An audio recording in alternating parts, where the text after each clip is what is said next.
అస్తవ్యస్తంగా హైదరాబాద్ డ్రైనేజీ వ్యవస్థ మారిందన్నారు BJP OBC Morcha జాతీయ అధ్యక్షులు డాక్టర్ లక్ష్మణ్. హైదరాబాద్ను సర్వాంగ సుందరంగా మారుస్తానన్న కేసీఆర్ సర్కార్ నగరాన్ని ఆగమాగం పట్టిస్తుందన్నారు.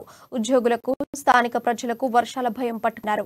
మౌనిక మృతికి రాష్ట్ర ప్రభుత్వ వైఫల్యమే కారణమన్నారు. మౌనిక కుటుంబాన్ని ప్రభుత్వం ఆదుకోవాలని లక్ష్మణ్ డిమాండ్ చేశారు.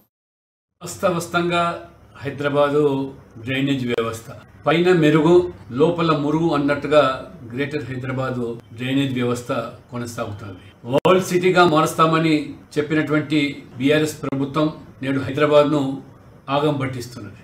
గత 3 రోజుల నుంచి హైదరాబాద్ లో ఎడతెరిపి లేని వర్షాలు కురుస్తా ఉంటే డ్రైనేజ్ అస్తవ్యస్తంగా మారి చిన్న వాన పడితే డ్రైనేజ్ పొంగి మురుగు నీళ్లు ఇండ్లలోకి వచ్చి ఆ దుస్థితి హైదరాబాద్ ప్రజలు ఈరోజు ఎదుర్కొంటా ఉన్నారు. చివరికి నిన్న మళ్ళీ సికింద్రాబాద్ కళాసిగూడలో మ్యాన్ హోల్ మూత తెరిచి ఉండడం వల్ల మౌనిక అనేటువంటి చిన్నారి మృతి చెందింది.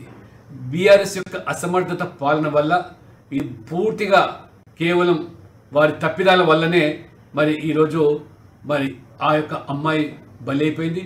కేటీఆర్ గారు చెప్పే మాటలకు చేతులకు పొంతం లేకుండా పైన పటారం లోన డ్రారంగా హైదరాబాద్ను డల్లార్స్గా మారుస్తామని చెప్పి ఈరోజు ఒక మురికి కుంపగా చిన్నపాటి వర్షం వస్తే మోకాళ్ళలోతు నీళ్లు రోడ్ల మీద.